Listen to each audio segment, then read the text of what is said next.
کر رہے ہیں کیسر بنگالی صاحب، جو کسی تعارف کے محتاج نہیں ہیں. یہ پاکستان کے سب سے بڑے اکنامکسٹ ہیں. یہ پاکستان میں بہت سارے گورنمنٹ ڈپارٹمنٹس میں گورنمنٹ آف سندھ کے ساتھ، گورنمنٹ آف بلوچستان کے ساتھ ایڈوائزر آن اکنامکس رہے. اکنامکس کے اوپر ان کی گہری نظر ہے. کیسر بنگالی صاحب، آپ کا بہت بہت شکریہ، آپ نے ہمیں ٹائم دیا. جی شکریہ آپ کا.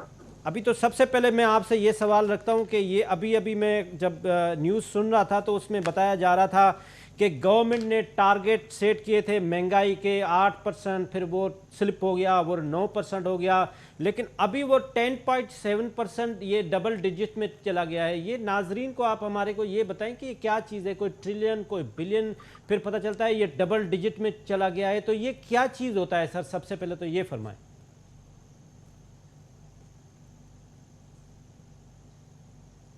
یہ گورنمنٹ کے جو اعداد و شمار ہے اس پہ کوئی سنجیدگی سے آج کل کام نہیں ہو رہا. وہ ہر نمبر جو ہے وہ ریوائز کرتے رہتے ہیں. یہ اب ہمیں جو بجٹ پیش کیا ہے انہوں نے پارلیمنٹ میں، اور کل انہوں نے پاس بھی کیا وہ بجٹ، ہمیں کوئی تعجب نہیں ہونی چاہیے کہ اس کے نمبرز بھی آنے والے دنوں میں بدل جائیں. یہ رائٹ سر. حکومت کا جو نظام ہے وہ انتہائی کمزور ہو گیا ہے اور ان پروفیشنل طریقے سے چیزوں کو ہینڈل کیا جا رہا ہے. رائٹ. اچھا، اب یہ بتائیں سر کہ اس وقت جو گورنمنٹ نے بجٹ پیش کیا ہے تو آپ کو اس کے اندر کوئی ایسی پازیٹیو، اگر ہم کرٹیسزم پہ نہ جائیں، پہلے آپ یہ فرمائیں کہ اس میں کوئی اچھی بات جو عوام کے لیے خوشخبری ہو. میرا خیال ہے اس کا پازیٹیو جواب دینا مشکل ہے. اس بجٹ کی دو بنیادی چیزیں ہیں. ایک یہ ہے کہ معیشت سے زیادہ ٹیکس ریونیو حاصل کرنا ہے. انہوں نے 27% گروتھ کا ٹارگٹ رکھا ہے. ان حالات میں جب معیشت بالکل بیٹھی ہوئی ہے، 27% ٹیکس گروتھ تو ناممکن ہے، سوائے اس کے کہ یہ زبردستی لوگوں کی جیب میں ہاتھ ڈال کے پیسے نکالیں. دوسرا نمایاں بات بجٹ کی یہ ہے کہ جو بھی ان کو ریونیو کی کمی ہوگی وہ قرضہ لے کے کریں گے. جو سال ابھی جون میں ختم ہو رہا ہے، اس دوران بھی انہوں نے پچھلے بجٹ میں جو ہدف رکھا تھا بینک بوروئنگ کا، اس سے 5.5 گنا زیادہ بینک بوروئنگ انہوں نے کی ہے. تو اس دفعہ بھی اسی طرح یہ معاملہ چلائیں گے. یہ اپنے اخراجات کم کرنے کا ان کا کوئی ارادہ نہیں ہے. رائٹ. اچھا، کیسر بنگالی صاحب یہ فرمائیں کہ ہم جب گورنمنٹ نے لاسٹ بجٹ بھی پیش کیا اس پہ بھی انہوں نے فگرز بڑے ڈیفیکلٹ دیے. انہوں نے کہا جی ہم نے ٹیکس کلیکشن کا جو ٹارگٹ ہے وہ 5,500 رکھیں گے. پھر کووڈ آنے سے پہلے ہی انہوں نے 4,000 سم تھنگ پہ کر کے گئے، لیکن جب فائنلی ہوا تو وہ 3,900 ہوا. اچھا، اگر ہم ابھی دیکھتے ہیں تو ابھی اس وقت ایکسپورٹ بالکل بہت بری حالت ہے، کووڈ کی وجہ سے دنیا میں بہت ٹربل ہے. پھر انہوں نے انسپائٹ آف دیٹ انہوں نے 4,950 رکھا. تو آپ کیا ایکسپیکٹ کر رہے ہیں؟ یہ جو دنیا کو آپ غلط فگر بتاتے ہیں، اس کا کریڈیبلٹی کے اوپر کتنا بڑا ڈیمیجنگ ہوتا ہے؟ خیر، کریڈیبلٹی کی تو بات نہ کریں، وہ بہت دردناک لفظ بن گیا ہے.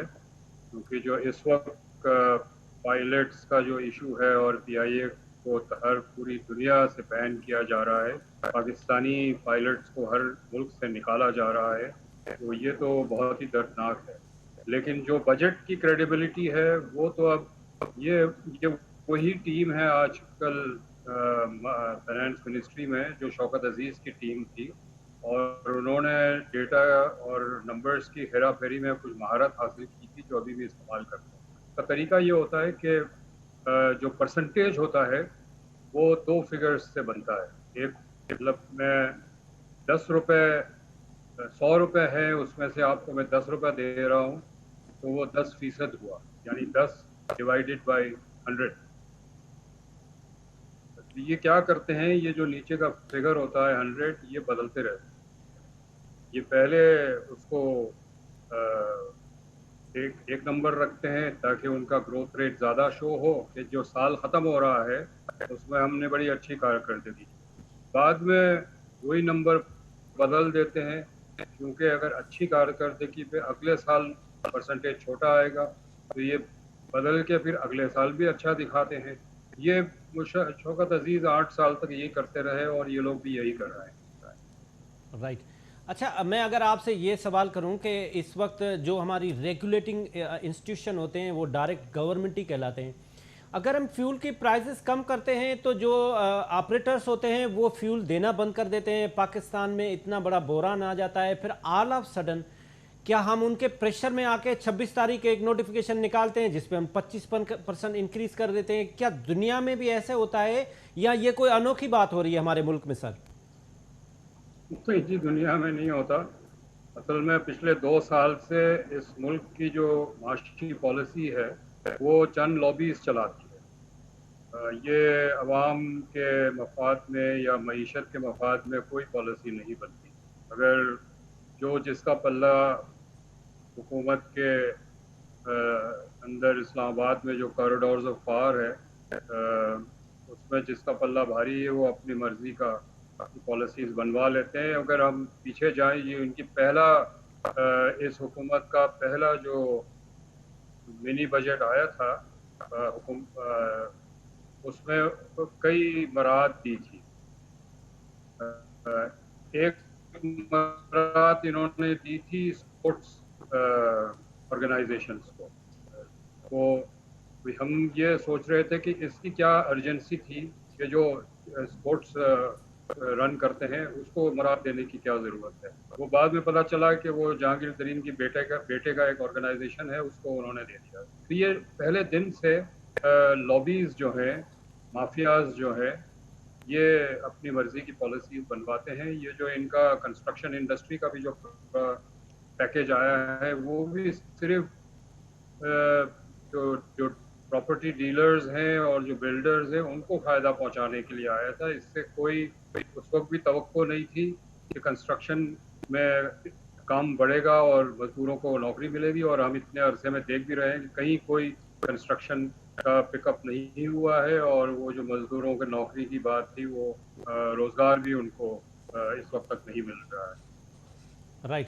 اچھا ایک میں آپ سے گزارش کر لوں کہ وزیر اعظم صاحب نے کل ہاؤس میں آ کے کنٹینیوسلی انہوں نے 2 دن آ کے ہاؤس میں خطاب کیا. انہوں نے بتایا کہ باقی چیزوں میں اگر میری ناکامی ہے بھی صحیح تو کوئی مسئلہ نہیں ہے, میں اس کو امپروو کر لوں گا, لیکن میں ایک چیز پہ ووٹ لے کے آیا تھا کہ میں نے اکاؤنٹیبلٹی بہت سخت قسم کی کرنی ہے اور وہ میں کر رہا ہوں.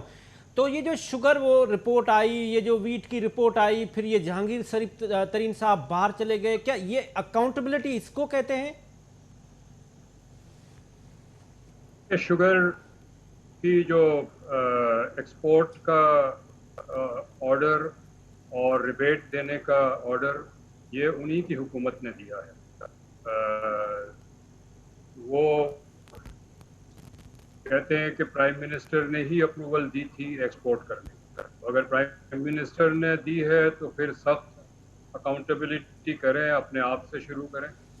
اور اگر انہی کے کسی کیبنٹ کے منسٹر یا ایڈوائزر نے کی ہے تو وہاں سے شروع کریں, اور اگر چیف منسٹر پنجاب نے کی ہے تو ادھر سے شروع کریں. یہ 3 پوزیشنز ہیں جو ذمہ دار ہو سکتے ہیں شوگر اسکینڈل کے.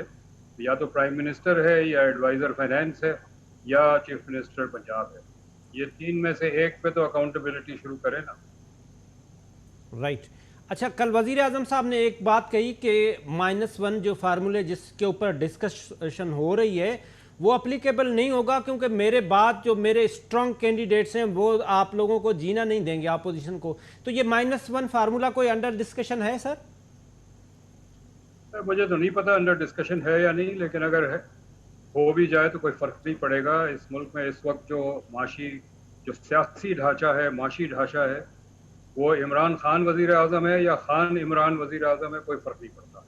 جب تک بنیادی تبدیلیاں نہیں ہوتی اور جو بجٹ کا اور وسائل کی تقسیم کا جو ڈھانچہ ہے اور نان ڈیولپمنٹ ایکسپینڈیچر جو ہے غیر ترقیاتی اخراجات, اس میں ایک بہت